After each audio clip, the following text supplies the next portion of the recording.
Mystery of Talara, Volume 4, by Mer and Beasts. Part 4 of the story of Princess Talara. Gyna never saw the Emperor's agent, Lady Brisienna, again, but she kept her promise. Prosecus, a knight-blade in the service of the Empire, arrived at Lord Strale's house in disguise. She was an apt pupil, and within days she had taught what she needed to know. "It is a simple charm, not the sort of spell that could turn a raging Dedroth into a love-struck puppy," said Prosecus. "If you do or say anything that would normally anger or offend your target, the power will weaken. It will alter temporarily his perception of you, as spells of the school of illusion do. But his feelings of respect and admiration for you must be supported by means of a charm of a less magical nature." "I understand," smiled Gyna, thanking her tutor for the 2 spells of illusion he had taught her. The time had come to use her new-found skill. The Prostitutes' Guild House of Camlorn was a great palace in an affluent northern quarter of the city. Prince Ceylon could have found his way there blindfolded, or blind drunk, as he often was. Tonight, however, he was only lightly inebriated, and he resolved to drink no more. Tonight he was in the mood for pleasure. His kind of pleasure. "Where is my favourite, Jyllia?" he demanded of the guild mistress upon entering. "She is still healing from your appointment with her last week," she smiled serenely. "Most of the other women are in with clients as well, but I saved a special treat for you. A new girl, one you will certainly enjoy." The prince was guided to a sumptuously decorated suite of velvet and silk. As he entered, Gyna stepped from behind a screen and cast her spell quickly, with her mind open to belief as Prosecus had instructed. It was hard to tell if it worked at first. The prince looked at her with a cruel smile, and then, like sun breaking through clouds, the cruelty left. She could tell he was hers. He asked her name. "I'm between names right now," she teased. "I've never made love to a real prince before. I've never even been inside a palace. Is yours very big?" "It's not mine yet," he shrugged. "But someday I'll be king." "It would be wonderful to live in such a place," Gyna cooed. 1,000 years of history. Everything must be so old and beautiful. The paintings and books and statues and tapestries. Does your family hold on to all their old treasures?" "Yes, hoarded away with a lot of boring old junk in the archive rooms in the vaults. Please, may I see you naked now? First, a little conversation, though you may feel free to disrobe me whenever you like," said Gyna. "I heard there was an archive room, but it's quite hidden away." "There's a false wall behind the family crypt," said the prince, gripping her wrist and pulling her towards him for a kiss. Something in his eyes had changed. "Your Highness, you're hurting my arm." Gyna cried. "Enough talk, you bewitching whore!" he snarled. Holding back a sharp jab of fear, Gyna let her mind cool and perceptions whirl. As his angry mouth touched her lips, she cast the second spell she had learned from her illusionist mentor. The prince felt his flesh turn to stone. He remained frozen, watching Gyna pull together her clothing and leave the room. The paralysis would only last for a few more minutes, but it was all the time she needed. The guild mistress had already left with all her girls, just as Gyna and Lord Strale had told her to. They would tell her when it was safe to return. She had not even accepted any gold for her part in the trap. She said it was enough that her girls would not be tortured any more by that most perverse and cruel prince. "What a terrible boy," thought Gyna as she raised the hood on her cloak and raced through the streets toward Lord Strale's house. "It is good that he will never be king." The following morning the king and queen of Camlorn held their daily audience with various nobles and diplomats, a sparse gathering. The throne room was largely empty. It was a terrible dull way to begin the day. In between petitions they yawned regally. "What has happened to all the interesting people?" the queen murmured. "Where's our precious boy?" "I've heard he was raging through the North Quarter in search of some harlot who robbed him." The king chuckled fondly. "What a fine lad!" "And what of the royal battle mage?" "I've sent him to take care of a delicate matter." The king knit his brow. "But that was nearly a week ago, and I haven't heard one word from him. It's somewhat troubling." "Indeed it is. Lord Eril should not be gone so long." The queen frowned.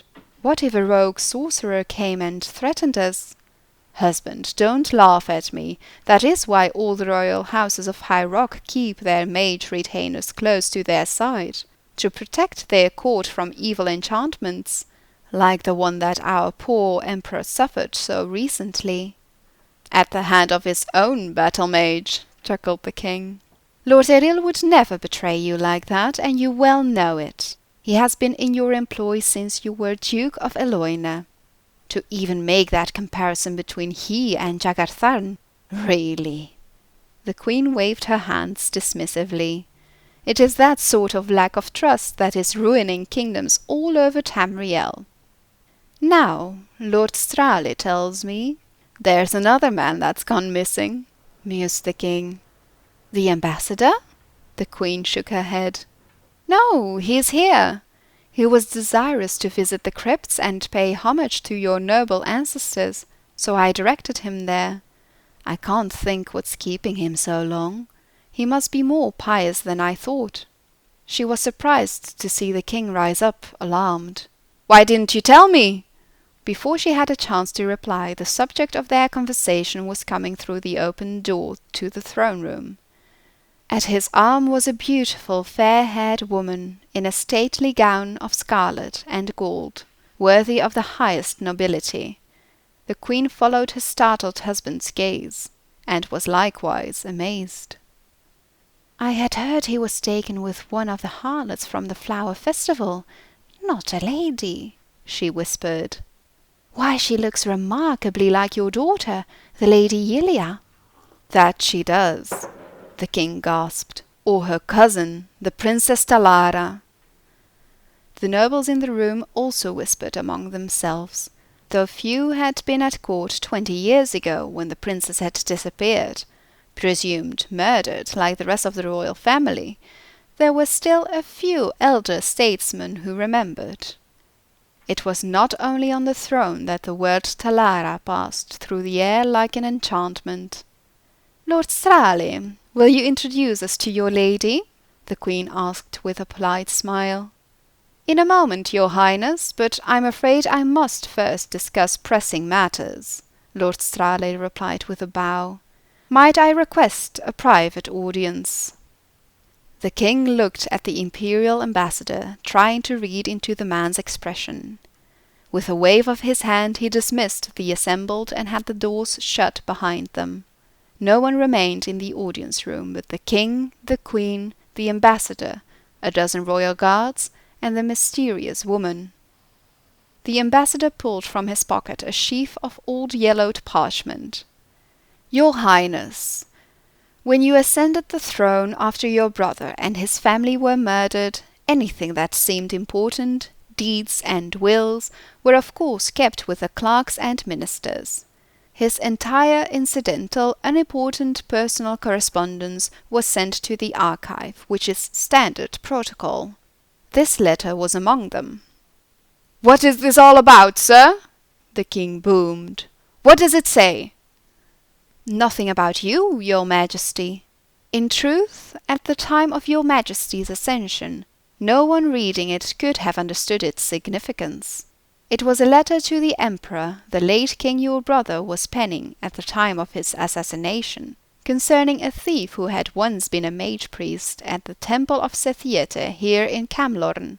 His name was Jagartharn." "Jagartharn?" The queen laughed nervously.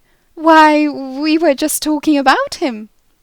Tharn had stolen many books of powerful and forgotten spells, and lore about such artifacts as the Staff of Chaos, where it was hidden and how it could be used. News travels slowly to westernmost High Rock, and by the time the king, your brother, had heard that the emperor's new battle mage was a man named Tharn, many years had passed. The king had been writing a letter to warn the emperor of the treachery of his imperial battle mage, but it was never completed. Lord Strale held up the letter. It is dated on the day of his assassination, in the year 385, 4 years before Tharn betrayed his master, and began the 10-year of tyranny of the imperial simulacrum. "This is all very interesting," the king barked. "But what has it to do with me?" "The late king's assassination is now a matter of imperial concern, and I have a confession from your royal battle mage, Lord Eril." The king's face lost all colour. "You miserable worm! No man may threaten me. Neither you, nor that whore, nor that letter will ever see the light of day again. Guards!" The royal guards unsheathed their blades and pressed forward.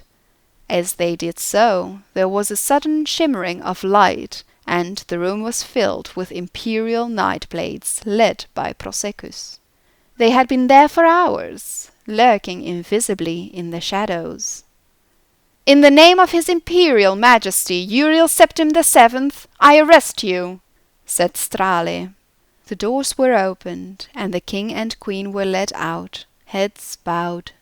Gyna told Prosecus where he would most likely find their son, Prince Cylon.